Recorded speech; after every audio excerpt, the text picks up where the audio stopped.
வணக்கம் நண்பர்களே, சிவா அயலி சீரியல் செம பரபரப்பாக போயிட்டு இருக்குன்னே சொல்லலாங்க. பரபரப்பான கட்டத்தில் பார்த்தோன்னா, கல்யாண வீட்டில் நகையை திருடின பெண்ணை நம்ம அயலி கையும் களவுமா பிடிக்கிறாங்க. நம்ம வர்ஷினி மேலே அந்த திருட்டு பழியை ஸ்ரீஜா இவ தான் மல்லிப்பூ வச்சிருக்கா, இவ தான் அந்த நகையை திருடனா அப்படின்னு சொல்ல நேரம் நம்ம அயலி கரெக்டாக இது ஆர்டிஃபிஷியல் பூ, இதுலேருந்து வாசம் வராது, அவங்க வச்சிருக்கிறது ஒரிஜினல் பூ, அப்படி பார்த்தா இவங்க அந்த நகையை திருடலை அப்படின்னு இருக்க நேரம் நம்ம இசைவாணிக்கு தெரிய வருது. அப்போ நகையை திருடுனது அந்த பூவை வச்சிருந்தது இந்த லேடி தான். இப்போ அவங்க பேக்குக்குள்ள நைஸா அந்த பூவை சுருட்டி வச்சிருக்காங்க அப்படின்னு கண்டுபிடிச்சி தோலை உரிக்கிறாங்க நம்ம இசைவாணி. அதே நேரத்தில் உண்மையை நம்ம அயலியும் இசைவாணியும் கண்டுபிடிச்சி வர்ஷினி மேலு உளுத்த அந்த பழியை போக்கிறாங்க. அதை பற்றி தான் இந்த வீடியோக்குள்ள பார்க்க போறோம். அதுக்கு முன்னாடி சேனலுக்கு லைக் அண்ட் சப்ஸ்கிரைப் பண்ணுங்க ஃப்ரெண்ட்ஸ். பக்கத்தில் இருக்க பெல் ஐக்கானையும் கிளிக் பண்ணுங்க. அப்போ தான் நான் போடுற ஒவ்வொரு வீடியோவும் நோட்டிஃபிகேஷனா உங்களுக்கு கிடைக்கும். வாங்க ஃப்ரெண்ட்ஸ் வீடியோக்குள்ள போகலாம். ஃபர்ஸ்ட் எடுத்த உடனே பார்த்தோம்னா ஒரு செம அதிரடியான பரபரப்பு கட்டம்னு சொல்லலாங்க.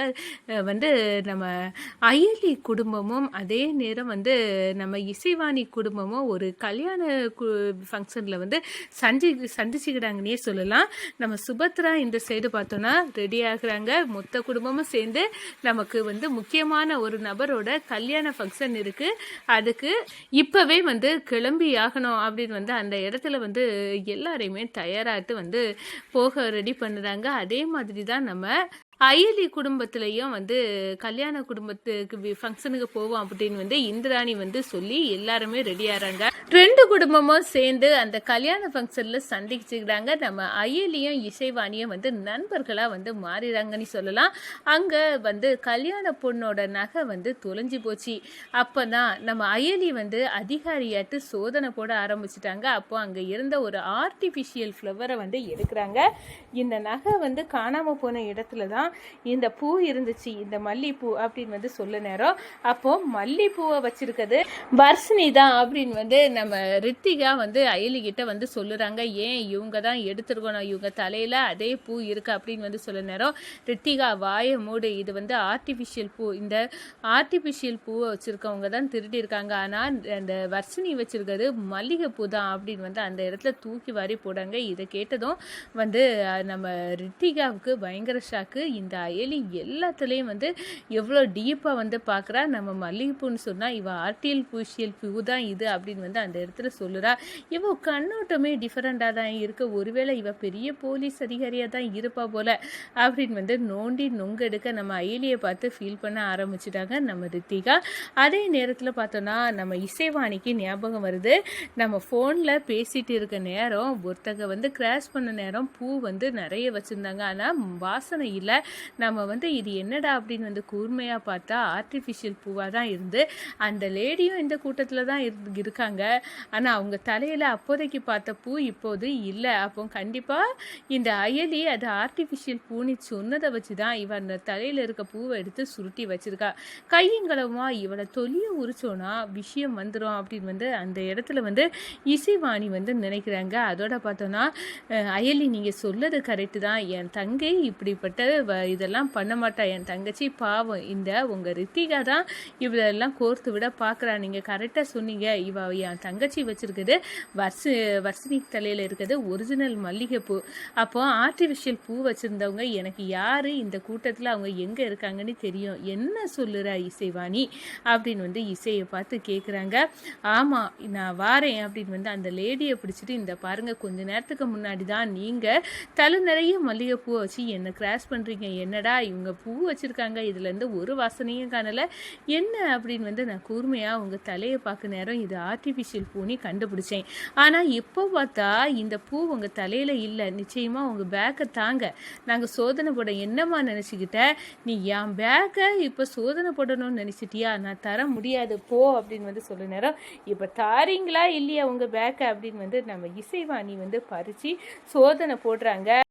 ஆர்டிஃபிஷியல் பூவை வச்சிருந்த அந்த திருடி அப்படியே நடுங்க போகிறாங்க. என்ன இவா வந்து நம்ம பேக்கை பறித்து சோதனை போடாமல் இருக்க மாட்டாளா போல இருக்க அப்படின்னு தடுத்து பார்க்குறாங்க அயலி. சந்தேகம் நீ வந்துட்டா நம்ம விடக்கூடாது இசை, கண்டிப்பாக அவங்க பேக்கை பறித்து நம்ம சோதனை களத்தில் இறங்கி தான் தீரணும் வாங்க அப்படின்னு வந்து அந்த பேக்கை வந்து பறித்து பார்க்குறாங்க. உள்ளுக்க வந்து அழகான அந்த பொண்ணோட நகையை திருடி வச்சுக்கிட்டு அந்த ஆர்டிஃபிஷியல் பூவையும் வந்து தலையிலேருந்து எடுத்து பேக்குக்குள்ளே சொருகி வச்சிருக்க அவங்கள பிடிச்சிட்டாங்க. என்ன இப்படி ஒரு திருட்டை பண்ணிக்கிட்டு வேற ஒரு பொண்ணுங்க மேலே அந்த திருட்டு பழி உள்ள நேரமும் ஸ்ட்ராங்காக உங்களால் எப்படி நிற்க முடியுது? தப்பு செய்யாத அந்த பொண்ணு கண்கலங்கி நிற்கா, நீங்கள் தப்பு செய்துக்கிட்டு எப்படி கல்லுளி மங்கு கணங்க உங்களால் இருக்க முடியுது அப்படின்னு வந்து அந்த இடத்துல வெளுத்து எடுக்கிறாங்க.